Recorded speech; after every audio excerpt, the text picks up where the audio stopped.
예수님께서 제자들을 불러가지고 제자들에게 비유의 말씀을 들려주시는데, 천국은 좋은 씨를 제 밭에 뿌린 사람과 같다, 이렇게 이야기했어요.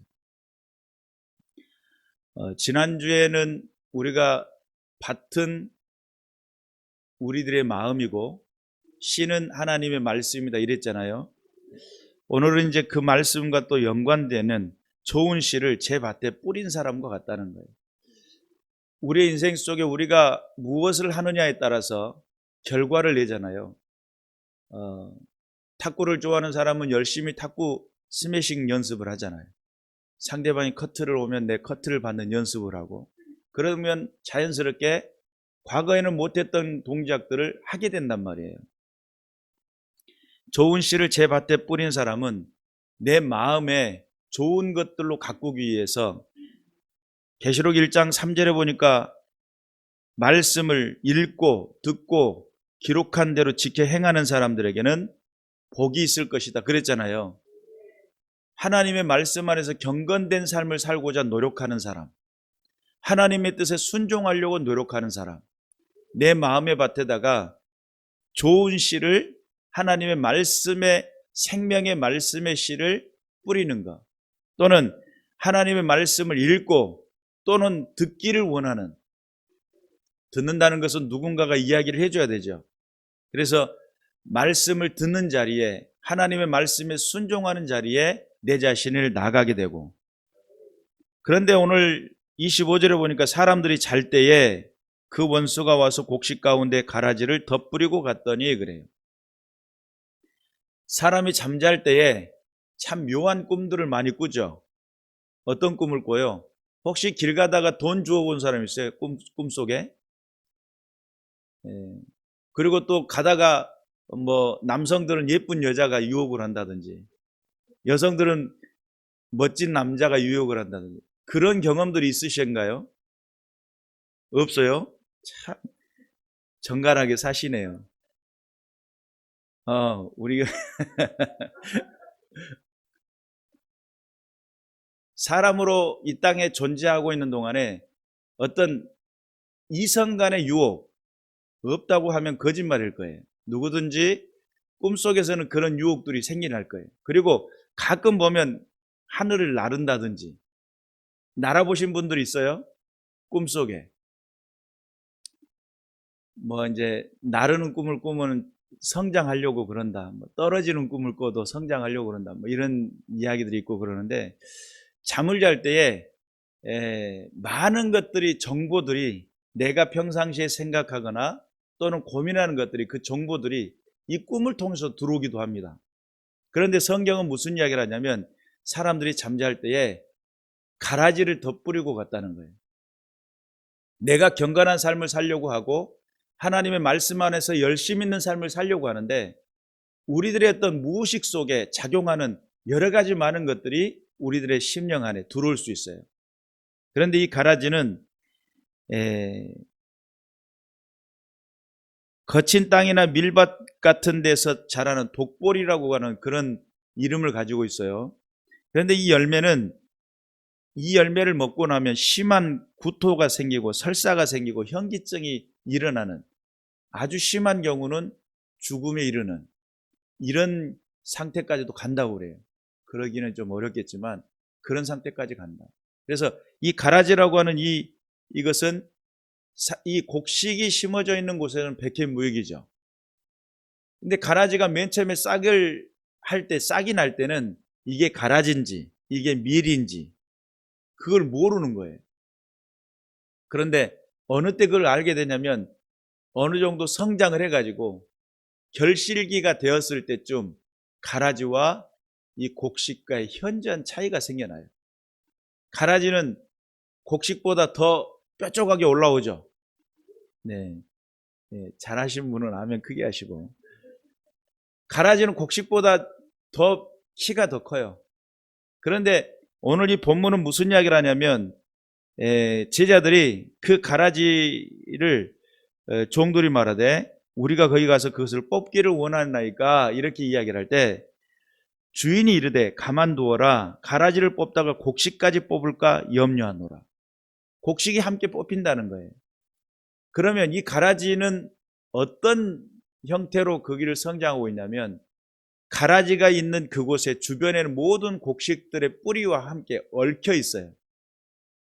그걸 뽑으면 곡식이 다치게 돼 있어요. 그래서 그 주인은 그것을 너무 잘 알고 있었기 때문에 놔둬라. 그리고 둘 다 추수할 때까지 함께 자라게 두라. 이런 말씀이 있어요. 베드로후서 2장 11절에 보면 더 큰 힘과 능력을 가진 천사들도 주 앞에서 그들을 거슬러 비방하는 고발을 하지 아니하였느니라. 천사들도 악인들이라든지 하나님 앞에 거스리는 그런 백성들을 보면서 고발하지 않았다는 거예요. 고발하다는 것은 송사하는 것 또는 비난하고 정죄하는 것을 하지 않았다는 거예요. 재판 때 세우거나 그런 일들을 하지 않았다는 거예요. 천사는 사람들보다 조금 뭔가 더 특별하죠. 그럼에도 더 능력이 있음에도 불구하고 고발하거나 비난하거나 정죄하지 않았다는 거예요. 그것이 하나님께서 이 시대 속에서, 이 세대 속에서 믿음의 백성들이 지켜야 될 모습이다 라고 할 수 있겠어요. 이 가라지는 곡식보다 키가 더 크고 교만합니다. 교만의 상징이죠. 목이 쭉 빠져나와가지고. 그리고 그것은 백해무익이에요. 유익함이 없어요. 그래서 그것을 나중에 결실기에 그것을 취에다가 단으로 묶어서 불사른다, 이런 표현이 있어요. 우리가 분명히 깨달아서 하나님의 말씀 앞에 어떤 삶을 살 것인가 분별할 줄 알아야 될 줄 믿습니다. 이 세대 속에는 내가 믿음의 신앙을 하려고 할 때 내 안에 하나님의 말씀을 듣고 하나님 말씀 앞에 순종하고 주님의 뜻대로 살려고 하는데, 때로는 나도 생각지도 못한 순간에 죄악의 생각들, 또한 범죄하고자 하는 마음들, 미움과 다툼들이 내 안에서 들어올 수가 있어요. 그 외부로부터 들어올 수가 있고 내부로부터 일어날 수가 있어요. 이런 상황 속 이것이 하나의 가라지와 같이 신앙자가 성도로서의 삶을 살고자 하는 것을 방해하는 모습들. 성경은 명확하게 이야기합니다. 가라지 비유를 통해서 예수님은 무엇을 원하셨을까? 가라지라고 하는 것이 없을 수 없다는 거예요. 좋은 곡식, 좋은 삶을 살려고, 양질의 삶을 살려고 하고 하나님 앞에 영광을 돌리려고 하는 삶을 살려고 노력하나, 바울도 그런 이야기를 해요. 오호라, 나는 공고한 자로다. 누가 이 사망의 몸에서 나를 건져낼꼬. 하나님 앞에 성령 안에서 기도하면 성령께서는 하나님의 영광을 위해 살려고 하고, 조금만 방심을 하면 육체는 끊임없이 하나님의 성령을 거슬려 하나님의 뜻대로 살지 못하도록 만드는, 그렇게 이끌어가는. 그러니까 바울 정도의 수준이면 영적인 깊이가 대단하잖아요. 교회도 수없이 많이 지었고, 또한 많은 모든 삶의 헌신을 통해 하나님의 영광을 드러내려고 그토록 노력했던 바울도 자기 자신에 대한 표현을 할 때 오호라, 나는 공고한 자로다. 누가 이 사망의 몸에서 나를 건져낼까? 바울은 아마 자기 안에서 있는 좋은 씨앗을 뿌리며 하나님의 말씀에 순종하려고 수없이 많은 노력을 해왔으나 그 안에 육체에 들어져 있는 습관이라든지 구습이라든지 또한 땅의 것을 바라보는 육신을 입고 있는 육체는 끊임없이 하나님의 성령과 더불어 거스르게 되고 반목하게 되는, 그래서 육체의 그 가라지가 이 바울에게는 보였을 거예요. 그래서 이 가라지를 뽑으려고 하는데 이 가라지가 끊임없이 무엇과 이렇게 연결되어 있어요? 좋은 습관, 좋은 씨앗, 하나님의 말씀의 순종, 이런 것들과 함께 연루가 되어 있어요. 사람의 마음속에는 항상 순종과 불순종이 공존하잖아요. 사람의 마음속에는 항상 빛과 어둠의 그림자가 공존하잖아요. 똑같은 이치입니다. 예수님은 그러한 상황들, 그래서 만약에 어둠을 제거한 빛만 있다, 그러면 세상이 좀 완벽하게 다른 세상이 될 거예요.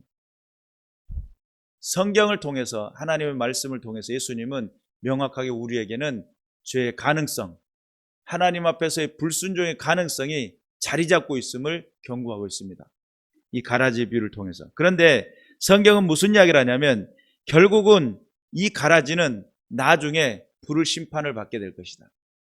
하나님 앞에서 우리들의 삶의 모습 속에 개인의 어떤 경건성도 연관성이 있지만 하나님 앞에서의 믿음의 공동체 안에 거룩한 하나님의 믿음의 백성들 가운데 틈타는 역사, 그리고 거기서 분쟁과 다툼과 불순종과 불화목과 이런 것들을 만들어내는 사람, 존재, 결국은 나중에 심판을 피할 수가 없겠죠.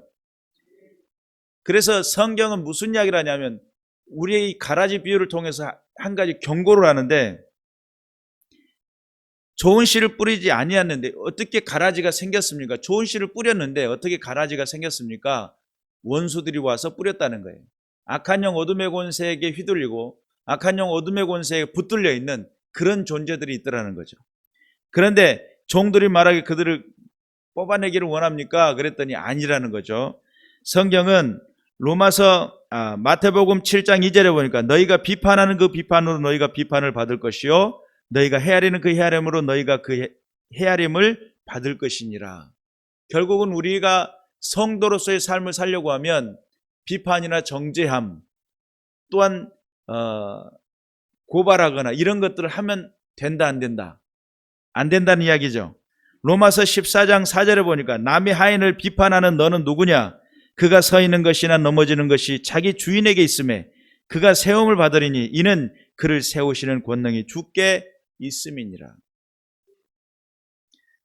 하나님의 사람이라고 하는 그 백성들을 정죄하고 판단하고 옳으네 그르네 이렇게 할 것이 안 된다는 거예요. 그것은 결국은 하나님의 손에 주권에 달려 있어요. 만약에 앞에 있는 박 목사를 하나님이 세우셨어요. 그런데 이 박 목사가 정말 목사로서의 삶의 기준에 너무 떨어져 있어요. 질적으로. 또 하나님 앞에서의 순종하는 모습이 너무 부족해. 연약해요. 그러면 그 연약함을 가지고 판단과 정죄하지 말라는 거예요. 그 권한은 누구에게 있어요? 하나님께 있고 하나님의 권위에 있고 하나님이 그를 세우시는 과정이 있는 거예요. 믿습니까? 초등학교 1학년이 딱 들어가자마자 영어를 유창하게 해요. 이 아이는 언제부터 영어를 했다고 생각할 수 있어요? 들어가기 전부터 한 거예요. 그러나 일반적으로 영어를 접하지 못한 아이가 딱 들어가가지고 처음부터 잘할 수 있어요? 어렵죠? 예. I am boy 뭐 이런 거 저는 중학교 때 했는데 얘들이 초등학교 때 그걸 배우더라고요. 그런 모습 속에 하나의 과정이라는 게 있어요. 세워나가는 과정 또는 성장하는 과정. 그것을 이해하고 보면 정죄할 문제가 아니고 중보할 문제구나. 하나님의 살아계신 은혜를 기대하고 소망하며 기다리며 하나님의 때를 따라 순종할 수 있는 믿음의 길들을 위해 기다려야 되는구나. 예. 로마서 14장 10절에 보니까 내가 어찌하여 내 형제를 비판하느냐 어찌하여 내 형제를 없인 여기느냐 우리가 다 하나님의 심판대 앞에 서리라. 이 세대는 악한 사람이 있고 선한 사람이 있을 수 있어요. 좋은 사람이 있고 나쁜 사람이 있을 수 있어요. 그런데 성경에는 예수님이 그러잖아요. 원수까지 사랑하라 라고 하는 이 말은 오늘 이 가라지 비유를 통해서 성경에 뭐라고 그래요? 원수들이 그 가라지를 뿌렸구나 그러잖아요. 여기서 원수가 사람과 사람과의 관계인 줄 알았는데 보니까 악한 영 어둠의 관계까지도 연관성이 있어요. 왜냐하면 악인들의 그 뒷배경은 누구예요? 악한 영 어둠의 권세일 가능성이 있죠. 악한 영 어둠의 권세가 역사할 수도 있잖아요. 근데 우리가 하나님의 말씀 앞에서 우리가 진실되게 복음 안에서 든든히 서시되 하나님의 살아계신 은혜를 나타내고 영광을 드러내는, 그래서 여기서 이제 구별할 것이 있어요. 사람은 대적하는 게 아니고 원수 마귀 사단의 권세는 대적하는 거예요. 마귀를 대적하라 그랬죠. 그래서 악한 영 어둠의 권세와 우리를 분리해 놓고 보면 결국은 사람은 하나님으로부터 지음받은 존재예요. 그리고 하나님으로부터 허락받은 생명을 부여받은 믿음의 존재라는 사실 믿으시길 바랍니다. 그래서 너희의 착한 행실을 통해 또한 세상의 빛이 되는, 세상을 밝히게 되는 그러한 결과로 우리를 부르고 계신다는 사실. 그래서 하나님의 말씀 앞에 전도자의 길이 또는 하나님의 살아계신 은혜를 증명하는 자의 삶이 그렇게 하나님의 뜻 가운데서 바로 서고 능력 가운데 서 있을 때에, 말씀에 순종할 때에, 분명 이 가라지 비유를 통해서 가라지를 향해 그들을 저주하고 그들을 진멸하기를 원했던 종들과 상관없이 주인은 그러지 말라는 거예요. 그들의 결국은 정해져 있다는 거예요. 그러니까 여러분, 우리가 깨어 있어서 하나님의 말씀 앞에 믿음의 성도들, 가라지 비유를 통해서 하나님 안에서의 믿음의 성도들의 믿음의 자세와 믿음의 태도를 어떻게 가질지를 우리가 한번 깊이 생각해야 될 줄로 믿습니다. 그래서 이 가라지 비유를 통해서 오래 참으신 하나님을 대변하는 모습이에요. 악인들까지라도 길이 참으시는, 또 악인들은 보면 성도들도 괴롭히잖아요. 하나님의 선한 백성들을 괴롭히는데 그럼에도 불구하고 그것을 참으시는 하나님의 모습이 이 가라지 비유를 통해서 들어있고요. 그리고 또한 그들을 끝까지 지켜봐야 되는 것을 부탁받았어요. 저와 여러분이 위탁을 받은 거예요. 그러니까 세상을 정죄하기보다는 그들을 향해서 중보해야 됩니다. 하나님 살아계심을 나타내고 그 증거가 되을 수 있도록. 그래서 말씀에 순종함으로 나의 신앙의 길을 지키는 겁니다. 내가 하나님의 말씀 앞에 순종했더니 나를 지키는 거예요.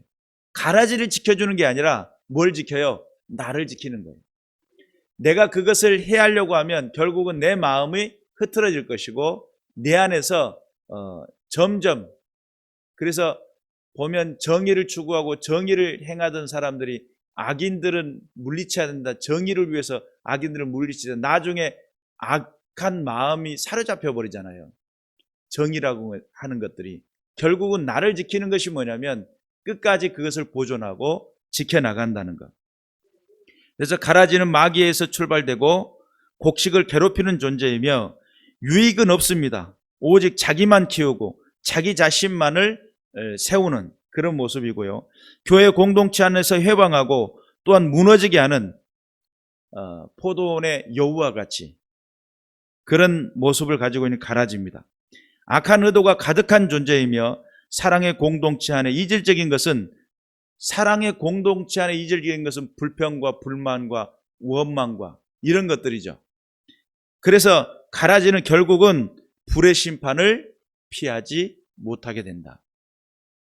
우리가 하나님의 말씀을 붙들며 살고 하나님의 뜻을 위해 살아갈 때에 믿음의 성도들이 마음을 지키고 물은 내 마음을 지키라, 생명의 근원이 이에서 남이니라. 잠언에서는 그렇게 이야기하잖아요. 내 마음을 지키는 방법이 뭐겠느냐 이 말이에요. 악한 것을 보면서 막 저주하고 싶은 생각, 막 미워하고 싶은 이런 생각 자체가 결국은 나를 망가지게 만드는 거예요.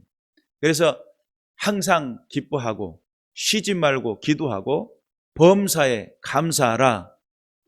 이는 그리스도 예수 안에서 너희를 향하신 하나님의 뜻이라고 그러죠. 그러니까 우리가 항상 기뻐해야 될 이유가 거기 있으며 우리가 항상 감사해야 될 이유가 거기 있어요. 쉬지 말고 하나님의 말씀을 붙들고 내가 좋은 씨앗이 내 마음밭에 심겨질 수 있도록 가라지를 뽑아내는 작업, 이런 부분들이 하나님 안에서 악한 어둠의 권세를 끊어내는 작업들을, 그래서 땅의 것을 보지 말고 위의 것을 바라보고 옛 구습을 벗어버리고 하나님의 사람으로서의 삶의 기준을 가지고 하나님의 뜻에 순종하는 믿음을 가지고 승리해 나가는 저와 여러분이 될 줄로 믿습니다. 그래서 어두워져가는 이 세대 속에 이 가라지 비유를 통해 가지고 분명 천국은 한 사람이 좋은 씨앗을 밭에 뿌린 것 같다는 거예요. 결국은 그 가운데서 악한 영 어둠의 권세가 그것을 개입하고 공격해오는 그 모습이 이 가운데 들어있는데 거기에서 어떤 선택을 할 것이냐, 이 가라지 비유는 명확하게 우리에게 알려주고 있어요. 우리가 깨어있어서 하나님께 영광을 돌려드리는 믿음의 군사들이 되어야 될 줄로 믿습니다. 그래서 이 세대 속에서 주께서 원하시고 기뻐하시는 뜻이 어디 있는지를 분별하고 주님의 영광을 위해 귀하게 드려지는 믿음의 백성들, 좋은 교회 식구들 되시기를 주님의 이름으로 축원합니다. 기도하겠습니다.